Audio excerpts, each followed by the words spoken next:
So, I need to do an update. Last night I had a breakdown. You know, we typically do when we're bipolar and really fucked up. But as I was talking to my sister today, you know, I got a lot of things out that I needed to get out. And I think that now I just need to publicize it. Because there are people around me, not technically around me, but just in general, that think that I'm just this terrible person. And look, I'm an asshole. What do you want me to say? That I'm not an asshole? That I'm not gonna fucking, like, spare your feelings just to make you feel better? Fuck that bullshit.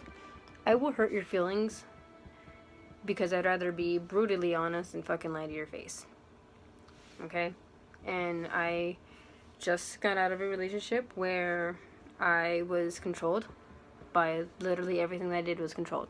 I wasn't allowed to talk to people. I wasn't allowed to have friends. I wasn't allowed to be trans. Isn't that just exciting? To date someone who just dehumanizes you so much that if she said vote for Trump, you probably would have. Because that's how dehumanized I was in my last relationship. I wasn't allowed to chase after hormones. I wasn't allowed to even think about surgeries because she didn't want me to do that. I wasn't allowed to talk to the people that I talked to that were my support system because she thought that there was something going on there, which I'm asexual. What the fuck's gonna be going on?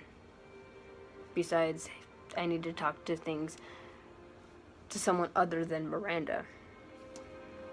Oh, and she loved to compare herself to my exes, which I never understood because, I mean, I'm empathetic. I will hang on to the memories for the rest of my life. I like memories. I like remembering the good times instead of focusing on the bad. And there were good things and bad things about all of my relationships. Like, you know, Miranda cheated on me twice. Got pregnant with twins and then tried to kill herself and then killed the twins. I don't know how much I believe that because, you know, she just was a pathological liar now that I look back on everything. And then every time we fought, it was like, well, why don't you go be with Alicia or Chris or Casey because that's all you want. And it was like, if I wanted that, I'd be with them. Because don't get me wrong, all my past relationships before Miranda were good to an extent. Like me and Alicia, we were great. Me and Chris, we were great. We just weren't mentally fit for each other at the time.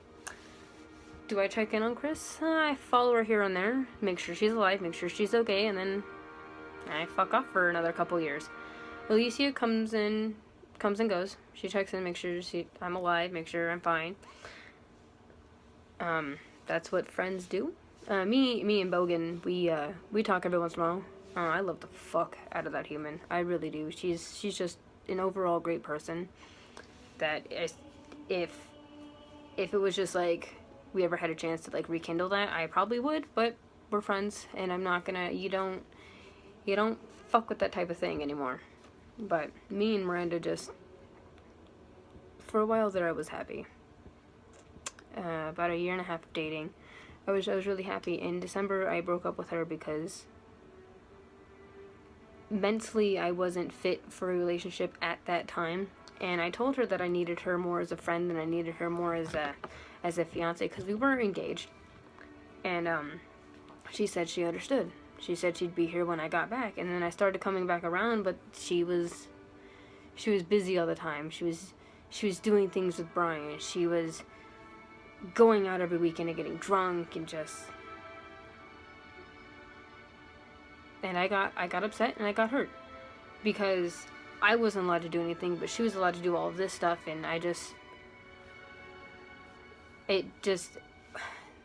everything that I've held in for that entire relationship just kind of came to a boiling point for me. And I had finally had enough of her bullshit, and I reacted. I reacted, and I called her out on it. And she manipulated me just enough because I have a small, simple brain. I'm not fully fucking developed up there. I mean, I'm smart, but I'm not. I'm very simple. I'm a very simple human being. I find joy in very, very, very simple things. And it came to a point where I was the bad guy. I mean, I'm not perfect. I fuck shit up, but I owned up to it. I'm a fucking dick. But I eventually own up to it. I eventually see my ways, and I'm like, hey, I am so sorry. Like, ask anybody around me. I am a fucking asshole, but I do take ownership of when I fuck up. It may take me a little while longer than normal humans to realize that they fucked up, but I realize it, and then I'm like, alright, I gotta fucking fix this shit. And I do forget here and there that I'm on this fucking journey, and I'll fuck up again here and there, but we're humans. But talking to my sister it's brought a lot of light to me that I keep focusing on that. Was I really the bad guy? Was my bipolar so bad that I couldn't realize it? And the one thing that got me the most was that I wasn't allowed to enjoy my simple things. Like, I like rocks. I collect rocks. I am very passionate about rocks. I am very passionate about my music. I am very passionate about my poetry. And to Miranda, it was just like, oh, well, you collect rocks? That's cool. And I gave her one of my favorite rocks. One of my ultimate favorite. I've had this rock since I was a fucking kid. Like, this rock I was in love with. It was beautiful. And I gave her this rock, and I was like, I got you this rock. I'm going to give you this rock because I love you, and this is my rock. Like, this is from my childhood. It's the only thing that I've kept from my childhood besides Marcus. I think she lost the rock. She probably doesn't have it anymore. She probably doesn't have any of the things that I've given her. I still have her shirt. It's underneath the pillow over there. If she ever wants it back, I guess she could shoot me a message on Facebook, because I still have her number blocked on my phone, because I don't want to have that available to me if I ever need to call her, because, I'm emotionally vulnerable. That's another thing. I wasn't allowed to be emotionally vulnerable. I wasn't allowed to show emotions. She was always like, well, you can cry to me. And it's like, I started crying, and then it's just like, she told me that, men don't cry. I was never man enough for her. I was never a real man to her. Me being who I wasn't enough for her. Oh, and me being asexual means I don't have sex. And if I do have a sex drive, it's once every couple months with Miranda. I did it just because she kept belittling the fact that I don't like sex. I don't like being touched sexually, and I like giving here and there, but it takes out a lot of mental energy for me. A lot of mental energy, because it takes something that I don't have right now. And she's a sex addict. A sex addict. And she blamed me a lot for her lack of sex drive, and how small it's gotten, and how she has to get off like 4 times a day now and masturbate every time she wakes up and before she goes to bed. And I didn't have an issue with that. I had an issue with her sexting me all the time because I'm not a good sexter. I don't know what to do, because all those things just sound weird. It's just, I'd rather be in the moment and do it than texting about it. I mean, don't get me wrong, I love seeing her naked. But, when you fall in love with someone, you kind of you fall in love with all of them, and not just the outside, but you fall in love with the inside too. I thought she was different, and she was different. She was very, very, very abusive, both physically and mentally and emotionally. There were times where her social anxiety got really bad, where she would start punching the shit out of my arm or my stomach or my rib cage. As we all know, I bind, and I already have a fucked up rib cage from binding. And she knew that. And she knew the fact that I was physically abused as a child growing up. So, whenever someone raises the hand, I clench and I lock up. And she took advantage of that vulnerability of mine. She liked to blame my triggers for everything that she's done, because I have a trigger of Freddy Krueger. I can't look at Freddy Krueger. I can't even just, when someone mentions him to me, I freeze. And although I've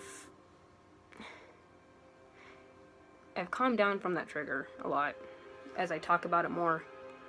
But she blamed me for the fact that she threw away her favorite DVDs that were signed by the guy that played Freddy Krueger or whatever, because she threw them away, because she had to, because to me, it was just, she couldn't have those at all. And I told her, I was like, if you want to watch Freddy Krueger and Jason and all those, you can do that, I don't care, you can just, I just don't, just not when I'm in the room.